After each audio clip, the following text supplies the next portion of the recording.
Hello hello नमस्ते सबैजनामा। आज चाहिँ पर्सेउला खानीमा पर्सेउला सोरेर सबैजनाले यसरी थुपारेर राख्नु भएको छ है। म सबै सर देखाउँछु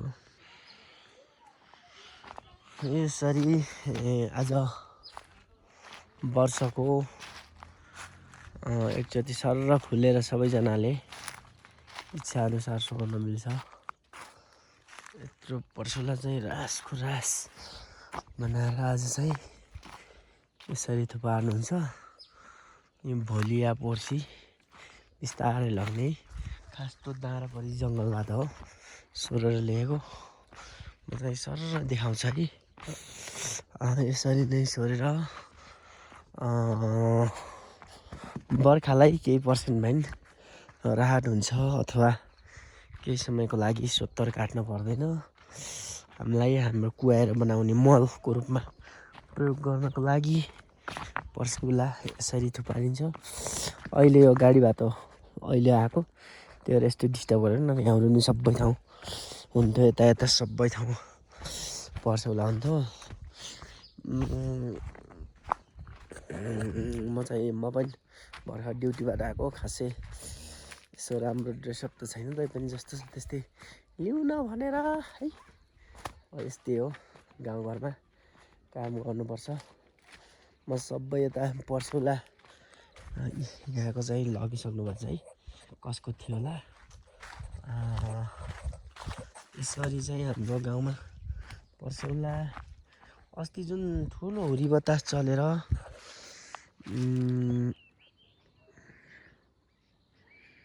हावाले सबै तिन फाङलाङ पारेर सबै उडाइदिएको घर चाहिँ यो हो।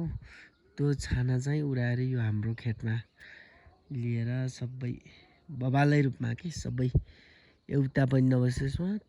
त्यो दाना भाता बलो सहित सब निस्केछ। पहिला बनाउने मिस्त्रीलाई पनि धेरै धन्यवाद। उहाँले यस्तो राम्रो बनाइदिनु भएछ। अलि करप्प काँटीहरू नघुम्राइदिएको कारणले त्यस्तो हुनसक्छ है मेरो अनुमान। तारहरू बान्ने धेरै हेलचक्राइ नगर्ने पसेउलाहरू यत्रो छ। सर यत्रो डाँडापरिको जङ्गलबाट लिएको सबै। अनि म चाहिँ यतातिर पर्सेउलाहरू उहाँ त्यस्तो तल पनि सोरिरहेको छन् है। चौतारी खान मिल्छ अर्ग्यानिक।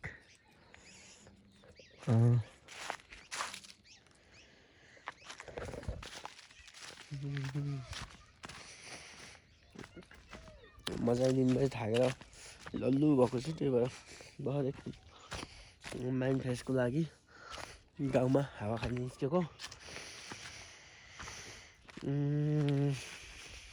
यस्तै हो। यता तलदेखि नै आउनुहुन्छ क्या पर्सेउला लिनको लागि। त्यहाँ आउनु सबैजना राखेर यसरी थुपारेको हुन्छ। विशेष गरी मेरो गाउँदेखि बुर्तिवाङ यसरी देखिन्छ है।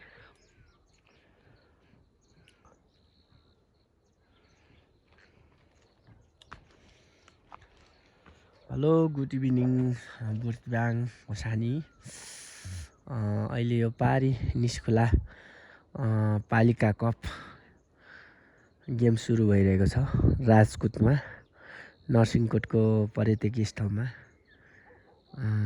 गेमको लाउन्स आवाजहरू यहाँ आइरहेको छ। त्यस्तै हो। जुन अग्ला देखिएका धुरीहरू हाम्रो गाउँदेखि देखिने गुल्मीको तम्घासम्म देखिन्छ है। अहिले मौसम अलि अँध्यारो र साँझ परिसकेको कारणले ढुसी लागेको कारणले यो सर यो जुन देखेको फुरुसो ढुरी चाहिँ तम्घासको ढुरी हो। जस हाम्रो ठाउँ पनि सबै ठाउँ हाम्रो वरिपरि रहेका ठाउँहरू अवलोकन गर्न मिल्ने ठाउँ छ है। रमाइलो छ। आउनु होला, वेलकम छ।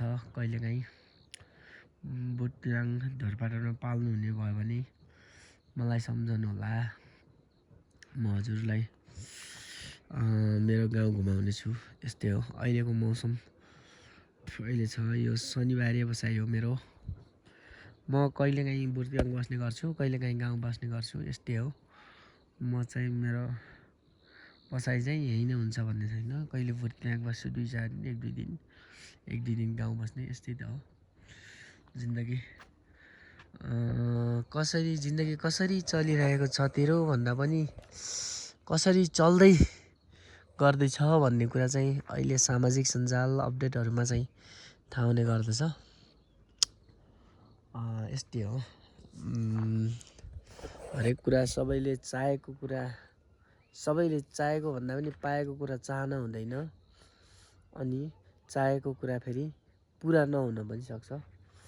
त्यही भएर हजारौँ सपनाहरू हुन्छन् मान्छेको हरेक, तर पनि आफू सम्हालेर हिँड्नुपर्ने हुन्छ।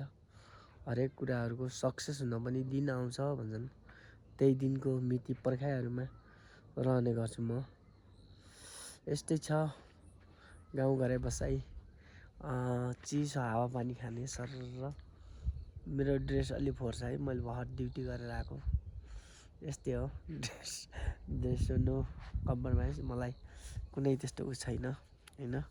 लाज भन्ने कुरा अब कुन कुरामा गर्नुपर्ने कुरामा मलाई एकदम राम्रोसँग थाहा भइसकेको छ। किनभने म पनि धेरै दुःख सङ्घर्ष अनि सबै कुराले म पोख्त भइसकेँ। म दुःख के हो, सङ्घर्ष के हो, अनि पीडा के हो, सबै कुरा मैले भोगिसकेँ मेरो लाइफमा। र बुर्तियाङमा भ्यू यहाँबाट सत्य देखिएको छ। अब चाहिँ म फर्किने पर्ने हुन्छ अब घरतिर। मैले आजको भिडियो किन बनाएँ भन्दा मैले सधैँ भिडियोहरू बनाइरहेको थिएँ, तर अहिले नयाँ अपडेटिङमा छैन। पहिले जस्तै आजको दिनमा सबैजनाको कृषि गर्ने दसैँ जस्तै हो, मलको रूपमा प्रयोग गर्ने, पात पतिङ्गहरू जम्मा पारेर आफ्नो मलखातमा हाल्ने आजको दिन र आजदेखि केही समयसम्म खुल्लै रहनेछ। सबैजनाले सङ्कलन गर्नेछन्। फुर्सद हुनेले, विशेष गरी आज त शनिबार सबैजनाको फुर्सद हुन्छ, भोलिदेखि फुर्सद हुनेले चाहिँ गर्नुहुनेछ। त्यही हो गाउँघरमा। अब यस्तै हो कामहरू, बस्दाखेरि रमाउँदाखेरि आनन्दमय छ।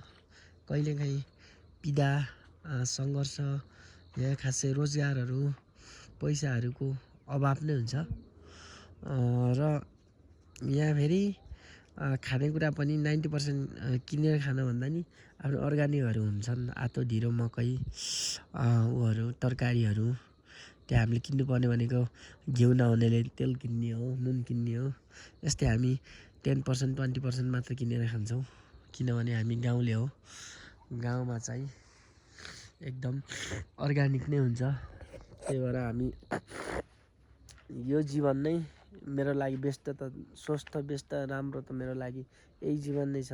तर म यहाँ बसेर जिन्दगी मेरो चल्दैन भन्ने कुरा मलाई थाहा छ। किनभने यहाँ मेरो सङ्घर्ष गर्ने कुनै ठाउँ छैन होइन, स्ट्रगल गर्ने ठाउँ छैन। यस्तै हो। यही हो गाइस बुर्तियाङको भ्यू। अब यो भिडियो चाहिँ खास मैले सालकै मेमोरीको लागि बनाउँथेँ। अहिलेको चोटि चाहिँ किन बनाएन भन्दा पनि कहिले भएको थियो भन्ने कुरा हुन्छ नि त। अब पोहोर त यतिखेर भएको थियो भन्ने एउटा मेमोरीको लागि भए नि मैले गर्थेँ। मैले कुनै स्वार्थ उसको लागि मैले बनाउँदिनँ, आफ्नै रमाइलो टाइम पास एउटा मेमोरीको लागि बनाउँछु। त्यही भएर आज मैले एउटा भिडियो बनाउँदैछु गाइस भन्दै आजको यस छोटो भिडियोमा तपाईँहरूमाझ बिदा हुँदै मिस्टर तुलेन्द्र छन्त्याल पनि यो भिडियोबाट ओझेल पर्छु। नमस्ते, शुभ दिन, शुभ साँझ र शुभरात्रि भन्दै बिदा गर्छु।